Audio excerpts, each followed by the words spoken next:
this is Jackie Zoe with PolarStar Cybersecurity Group. We are going to be going over phase 3, control implementation on your SOC 2 journey to audit. So we're going to walk through what it is you should expect and things that you may want to prepare in order to get through this phase nice and smoothly. So first things first, a quick recap on where we are in this journey. So remember, SOC 2 is about governance. It's really not about quality, right? But if you have quality built in, more power to you. It's going to be less of a compliance tax for you moving forward, but it really is just about governance. So we talked about scoping, how you need to make sure you're scoping the appropriate systems, how you're doing your readiness assessment, mapping out what you have within scope to the trust service criteria. And then basically out of that, you'll get a bit of a gap analysis, right? What are you missing? And that's where the control implementation comes in. Implement anything that is missing, close those gaps so that you are ready for your audit and you can engage a CPA firm and feel confident that you will get through it smoothly. Here's the agenda. These are all the different activities that typically happen within the control implementation phase. First is implementing the missing processes, formalizing documentation, deploying, monitoring, in parentheses, where necessary, and establishing recurring review cadences. So I'll kind of walk through what all of those mean exactly, what you should expect, and some of the best practices that you want to just make sure you have ready prior to audit time. So implement missing processes. Essentially, it's time to operationalize. What you found based on the gap analysis, you will likely find controls that don't exist, that you need, controls that are informal, that you need to document, or controls that lack evidence or consistency that you need to just hold folks accountable to. Here is the implementation rule that I will provide you on how to assess whether or not, right, is it not implemented. Is there a clear owner? Is there a defined trigger? Is there a defined output? And is there retainable evidence? If you have all those 4 things, you meet all of those requirements, then you can very confidently say that a control has been implemented. Remember, if there is no evidence, it does not exist in audit world. So you got to make sure you have it. Here are examples of missing processes. Feel free to, I'll pause for a second, take a look at these. One of the things that I will call out is around risk assessment, no defined risk scoring methodology. So for early stage companies, you might have a scoring of high, critical, low. What does that mean? What is that methodology? Now, if it comes from the tool and that's how you're doing it, that's fine. As long as you have it documented and those processes are followed, that is your risk scoring methodology. For monitoring activities, one of the things that we see a lot is there's no formal exception tracking. So if there are exceptions that are being made, just track it, right? Again, it doesn't have to be good quality. Just make sure you're tracking this stuff because that is the bare minimum that you need to actually improve upon a process. Just track it. So take that into account. If you're missing any one of these, my recommendation is just go get it ready and implement that prior to audit. Now, once you have all of those control gaps met, it's really just time to formalize the documentation of those controls because your SOC 2 auditors will test against documented intent.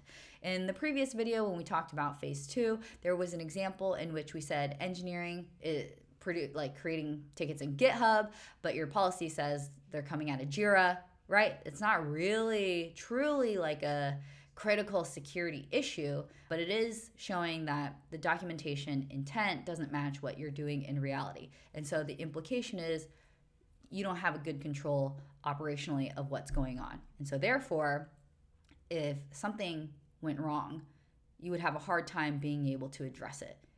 That is what SOC 2 is really looking for. So here are the required core documents. We've got information security policy, access control policy, change management policy, incident response plan, risk assessment methodology, vendor management policy, and business continuity plan. Now you might be asking, is there a list of documents that are required? There are not. There's no formalized core documents that you need, but these are the ones that we suggest having at the ready because auditors will typically ask or request for something of the like. And it's just good operational hygiene to, at a very bare minimum, have these documents. And there is a direct mapping back to a trust service criteria. Now, in order for these documents to be formalized, there needs to be version controlling. It has to be approved by leadership. It has to be dated. It's got to be accessible internally, and it has to be reviewed on a regular cadence. The reason why these documents are important, formal documentation is important, is because auditors are going to test, was it done, right? Was the control done? And was it documented? And were any issues that were found remediated? Again, they just want to know that there is a process in which to find and fix things. So here are some of the suggested documentation for each of the criteria that we have for security. Pause the video, take a screenshot, and do a little bit of your own gap analysis to figure out, do you have it, do you not have it? If you need help with it in creating it, right, reach out to us. That's what we're here for. But these are all things that you could do yourself, but they just take time and effort. Early stage companies, what's usually missing is not security tooling in any way, shape, or form. It is formalization of processes, ownership of those processes, repeatability of those processes, and evidence discipline. It's all about business operations. And SOC 2 is truly testing your operational maturity. And that's something I think a lot of people misunderstand. They think SOC 2 is just a security requirement. No. It is, are you able to handle security stress? Because all mature organizations, all mature leaders know that shit's eventually going to hit the fan. Something is going to happen. The real test is, can you handle when that something happens, right? And these processes that SOC 2, these controls are really trying to help determine if you can or cannot. And that is what makes a good partner versus a bad partner. Think about it in your everyday life, right? You want a partner who can handle unexpected events, isn't going to freak out, is going to be able to take care of it, versus one that's going to get really flustered, let things slide, and just not know what to do, right? You tell me which partner you would rather be working with. And that is really what SOC 2 is looking to assess. So SOC 2 tests your ability to detect and respond just as much, if probably not more, than your ability to prevent. I think the narrative around security is all about prevent, but the strength comes in detecting and responding, and that's where we deploy monitoring. So here are where gaps commonly appear. For access monitoring, we see failed login alerts, privileged account activity tracking. This oftentimes doesn't really exist, especially for early stage companies. So for all you early stage companies who are watching and listening, think about adding these things in. They're not that difficult to do. If you need help, right, reach out to us. We've got change monitoring. So production changes, are they logged, right? Do you have peer approval actually captured? You're probably doing it, but are you capturing it? Is there evidence to prove that it has been done? Is there tracking of any emergency change, or are your engineers just changing things willy-nilly without that evidence? Because here's the real world impact. Let's say you're doing it, you're a small company, it's great, it works for some time, but something was changed as an emergency, and that change impacts production in a way that you don't want it to impact. If you're not tracking it, you have no idea who did it, when it happened, and how to revert back.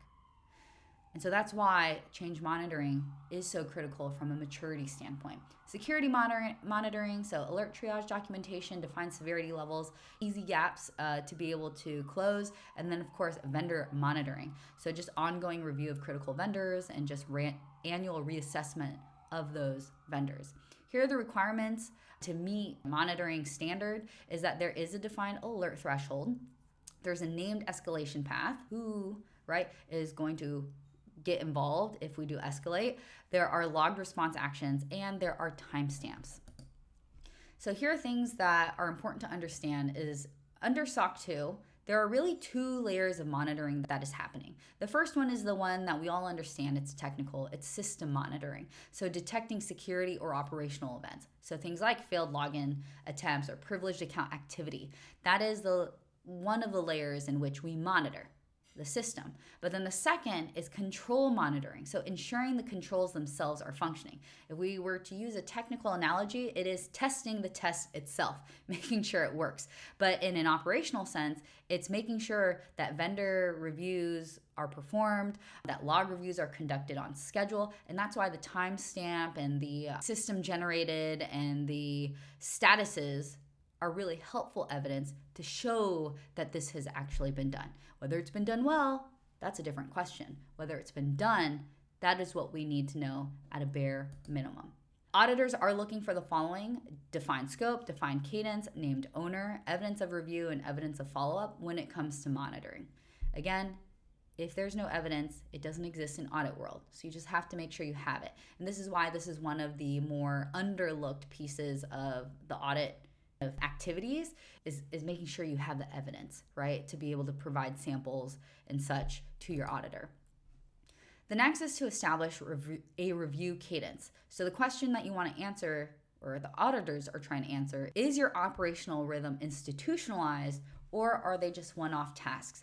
Because I know there are some of you out there who are doing this just for the SOC 2 report. That's fine and dandy. Again, there's a cost to doing it that way. But if there is an operational rhythm to it, it just becomes part of day-to-day, and you're able to prioritize the things you need to prioritize over this set of activities. So is your operational rhythm institutionalized? Here is a typical cadence map. It's a helpful guide if you need one. This is not necessarily tried and true. It's not something that you have to have, but if you need something, this is a good one to maybe use as a boilerplate of some sort as you're starting, especially for those who are doing SOC 2 for the first time. In order for it to qualify as quote unquote recurring, it's got to be calendarized. Again, there's got to be an assigned owner. There has to be logged completion. Remember, time stamps and things of that sort, and evidence has to be retained. So we can shift from the idea of we think this, we can prove that we do this consistently. It's all about operational maturity. It's not about paperwork. Now, there are questions I've received around, well, if we do a risk assessment and we're not really reviewing it very well and we calendarize it, there's a person who owns it, log, yep, it's good, no comments, everything looks good, no changes. Does that absolutely, that still counts. Now, why does this matter? Why is this actually better than not having something? Because let's say something does happen later down the road, and let's say a breach occurs, and somebody assessed our risk assessment methodology, and that methodology was truly applied to the risk that is associated to the breach, but for some reason it passed all those gates, there were no flags raised. Now we can question the process, right? Is this actually a good process, and where can we improve it? That's the magic. That's where all this stuff benefits your organization and gives the trust to your partners that you've got what it takes to handle it. And if you have proof that, let's say this has happened and you did take care of it, that's even more proof, right, to your enterprise prospects that you guys are a team that deserve to be worked with because you handle it versus one that does not. So in summary, control implementation really does represent operational maturity. It's only after the control implementation phase that you should even think about beginning your audit. This phase does take around 4 to 8 weeks for small organizations, 8 to 12 plus for mid-market organizations, simply because they're larger and there are a lot more stakeholders to involve in getting things across the line. And this is why I emphasize having the executive sponsorship. That is why that's so important to get these things done. It will sometimes take even longer if you have a very engineering heavy environment, because that sometimes just means a little bit more controls that you'll have to implement. So when you do this correctly, and I don't want to beat a dead horse, but if you do this well, there are so many benefits to you as a business because it reduces your operational risk, and security is a very key subcomponent of operational risk. It helps to improve your onboarding and offboarding discipline. It forces hygiene amongst your vendors. So it forces you to ask the question, should we or shouldn't we? It improves your engineering change hygiene so that you've got a better audit trail so that you can go back and assess if things were to ever go wrong. It reduces audit friction later, not just for SOC 2, but for any other frameworks that you want to be applying. And most importantly, it strengthens the enterprise sales motion. When you do this right, when you have the evidence you need, you've got everything you could possibly want to prove to an enterprise customer that you've got what it takes to work with them and you've got what it takes to handle anything that goes wrong. And as mentioned earlier in this video, think about it. You got two partners before you, one that can handle when shit hits the fan and one that's going to struggle.